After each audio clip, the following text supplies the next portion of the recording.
नमस्कार। आज हम एक सफर पर निकल रहे हैं, एक ऐसे ग्रंथ की दुनिया में जो हजारों साल पुराना है। हम ऋग्वेद के पन्नों को पलटेंगे और ये जानने की कोशिश करेंगे कि इसकी सदियों पुरानी बुद्धिमत्ता आज हमारे लिए क्या मायने रखती है। अब सवाल ये उठता है कि कोई 3000 साल पुराना ग्रंथ आज की 21वीं सदी की समस्याओं को कैसे सुलझा सकता है। जाहिर है, हमारी दुनिया उस वक्त से बहुत अलग है। टेक्नोलॉजी, समाज, सब कुछ बदल गया है, पर क्या इंसान की बुनियादी परेशानियां भी बदली हैं? शायद नहीं। तो चलिए आज इसी गुत्थी को सुलझाने की कोशिश करते हैं। ये है ऋग्वेद। इसे महज एक किताब समझना भूल होगी। ये तो ज्ञान का एक महासागर है। सोचिए, इसमें 10 मंडल, 1028 सूक्त और 10,600 से भी ज्यादा श्लोक हैं। इसे दुनिया की सबसे पुरानी रचनाओं में गिना जाता है। एक तरह से ये उस जमाने की एक खिड़की है जब हमारी सभ्यताएं बस आकार ले ही रही थीं। तो इस सफर की शुरुआत हम अंदर से करते हैं, यानी खुद से। ऋग्वेद का जो पहला सबक है वो हमारे अपने मन, हमारे सत्य और हमारे अनुशासन की दुनिया को समझने और संवारने के बारे में है। सबसे पहला और सबसे अहम सिद्धांत है सत्य। अब ये सिर्फ सच बोलने या ईमानदारी तक सीमित नहीं है। नहीं, ऋग्वेद में सत्य का मतलब है वास्तविकता का वो मूल स्वरूप, वो परम सच जिस पर ये पूरा ब्रह्मांड टिका है। ये वो चीज है जो असल में है, हमारी सोच या हमारी इच्छाओं से बिल्कुल परे। इस श्लोक में देखिए कितनी गहरी बात कही गई है। यहाँ सत्य को एक कॉस्मिक फोर्स, एक ब्रह्मांडीय शक्ति की तरह दिखाया गया है। कहा जा रहा है कि इंद्र की महानता इतनी ज्यादा है कि उसने धरती और आकाश के बीच की सारी जगह को भर दिया है। मतलब ये सिर्फ एक भावना नहीं, बल्कि एक भौतिक और आध्यात्मिक हकीकत है, एक ऐसा सच जिसे झुटलाया नहीं जा सकता। और आज के दौर में इसकी अहमियत और बढ़ जाती है ना?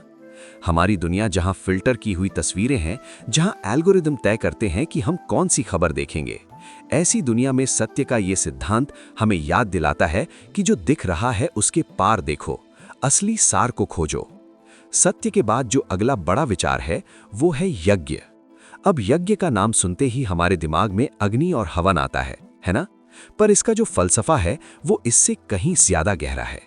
यज्ञ का असली मतलब है कोई भी ऐसा काम जो पूरे ध्यान, पूरे अनुशासन और एक नेक इरादे के साथ किया जाए। ऋग्वेद तो यज्ञ को भुवनस्य नाभि कहता है, यानी इस दुनिया का केंद्र, उसकी नाभि। ये वो धुरी है जिसके इर्द गिर्द पूरी जिंदगी घूमती है। ये हमारे छोटे छोटे कामों को एक बड़ा, एक कॉस्मिक मतलब देता है और उन्हें सिर्फ काम नहीं बल्कि एक पवित्र भेंट बना देता है। आज की भागदौड़ भरी जिंदगी के बारे में सोचिए। काम अक्सर तनाव और बर्नआउट की वजह बन जाता है। यहाँ यज्ञ का सिद्धांत एक बिल्कुल नया नजरिया दे सकता है। अगर हम अपने काम को एक भेंट, एक यज्ञ की तरह देखने लगें, तो शायद हमारे प्रोफेशनल जीवन में वो मकसद, वो अर्थ वापस आ सकता है जिसकी हम सबको तलाश है। तो हमने अपने अंदर की दुनिया के कुछ सिद्धांतों को समझा। अब एक पल के लिए थोड़ा रुकते हैं और इस ग्रंथ के आकार को, इसकी विशालता को महसूस करते हैं, क्योंकि ये सिर्फ फलसफा नहीं, ये अपने आप में एक पूरी दुनिया का दस्तावेज है। पूरे ऋग्वेद में 1028 सूक्त हैं, मतलब 1028 अलग अलग भजन, और हर सूक्त एक अलग विषय, किसी देवता या एक नए विचार को समर्पित है। ये इसे ज्ञान का एक ऐसा संग्रह बनाता है जिसमें गजब की विविधता है।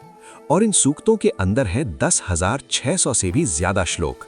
जरा सोचिए, ये उस जमाने के ऋषियों की बौद्धिक और आध्यात्मिक गहराई का कितना बड़ा सबूत है।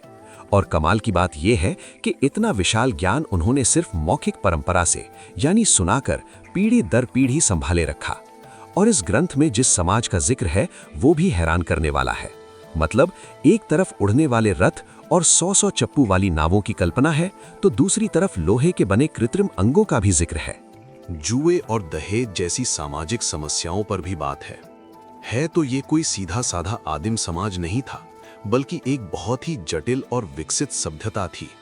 तो अपने अंदर की दुनिया को संवारने के बाद ऋग्वेद हमारा ध्यान बाहर की तरफ खींचता है। अब बात होगी हमारे रिश्तों की, समुदाय के साथ, प्रकृति के साथ और इस पूरे ब्रह्मांड के साथ। और यहाँ जो सबसे बड़ा कॉन्सेप्ट है वो है ऋत। ऋत मतलब ब्रह्मांड का वो कुदरती नियम, वो कॉस्मिक ऑर्डर। ये वो लय है जिससे सितारे चलते हैं, मौसम बदलते हैं, सब कुछ इसी से कंट्रोल होता है। और ये सिर्फ एक फिजिकल लॉ नहीं है, ये एक नैतिक नियम भी है जिसका पालन देवताओं को भी करना पड़ता है और इंसानों को भी। इस श्लोक को देखिए, इसमें कहा गया है कि जब देवताओं ने भी इस ब्रह्मांडीय नियम का पालन किया, जब उन्होंने व्यवस्था के हिस्से अग्नि को खोज निकाला, तो धरती स्वर्ग जैसी बन गई। ये दिखाता है कि ऋत के साथ तालमेल बिठाकर चलने में कितनी बड़ी ताकत है। आज हम क्लाइमेट चेंज और पर्यावरण से जुड़ी कितनी बड़ी चुनौतियों का सामना कर रहे हैं। ऐसे में ऋत का ये सिद्धांत शायद पहले से कहीं ज्यादा जरूरी हो गया है। ये हमें याद दिलाता है कि हम प्रकृति से अलग नहीं हैं, हम भी उसी बड़ी कॉस्मिक व्यवस्था का एक हिस्सा है और हमें उसके साथ तालमेल बनाकर ही चलना होगा। और आखिर में एक और अहम सिद्धांत है, मित्र। अब मित्र सिर्फ एक देवता का नाम नहीं है, ये दोस्ती, सद्भाव और भरोसे का प्रतीक है। ये वो शक्ति है जो समाज को जोड़ कर रखती है, जो वादों और रिश्तों को मजबूती देती है।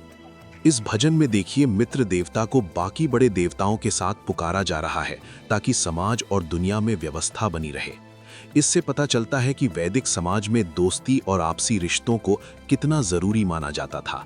ये सिर्फ निजी नहीं बल्कि पूरे ब्रह्मांड की भलाई के लिए जरूरी था। सोचिए, आज का दौर जहां सोशल मीडिया पर बहसें और समाज में ध्रुवीकरण इतना आम है, ऐसे में मित्र का ये सिद्धांत हमें असली जुड़ाव और एक दूसरे के सम्मान की याद दिलाता है। ये हमें इन डिजिटल दीवारों के पार देखने और एक मजबूत समाज बनाने की प्रेरणा देता है। तो हमने अंदर के सिद्धांतों को भी समझा और बाहर के भी, पर अब इन सबको एक साथ कैसे जोड़ा जाए? देखिए, ऋग्वेद एक मकसद भरी जिंदगी के लिए एक पूरा मॉडल देता है, एक ऐसा मॉडल जो हमारी अंदरूनी और बाहरी दुनिया में एक संतुलन बनाता है। इस रास्ते को हम 2 आसान स्टेप्स में समझ सकते हैं। पहला स्टेप, अपनी अंदरूनी दुनिया को व्यवस्थित करना, सत्य और यज्ञ के जरिए। और दूसरा स्टेप, अपनी बाहरी दुनिया से तालमेल बिठाना, ऋत और मित्र के सिद्धांतों के जरिए। बस यही संतुलन है जो एक संपूर्ण इंसान बनाता है। और शायद ऋग्वेद की सबसे गहरी और सबसे मशहूर पंक्तियों में से एक ये है, एकम सद विप्रा बहुधा वदंती। इसका मतलब है, सत्य एक ही है, बस ज्ञानी लोग उसे अलग अलग नामों से बुलाते हैं। ये हमें सिखाता है कि दुनिया में इतनी सारी विभिन्नताओं के बावजूद सबके मूल में एक ही हकीकत है। ये एक ऐसा विचार है जो सहनशीलता और एकता को बढ़ावा देता है। तो आखिर में एक बात साफ है, ऋग्वेद हमें कोई बने बनाए जवाब नहीं देता, बल्कि ये हमें सही सवाल पूछने का एक फ्रेमवर्क देता है। सत्य के बारे में सवाल, अपने मकसद के बारे में, व्यवस्था और समाज के बारे में। तो असली सवाल ये नहीं है कि ऋग्वेद क्या कहता है, असली सवाल ये है कि इस प्राचीन ज्ञान की रोशनी में आज हम अपनी जिंदगी से कौन से सवाल पूछेंगे।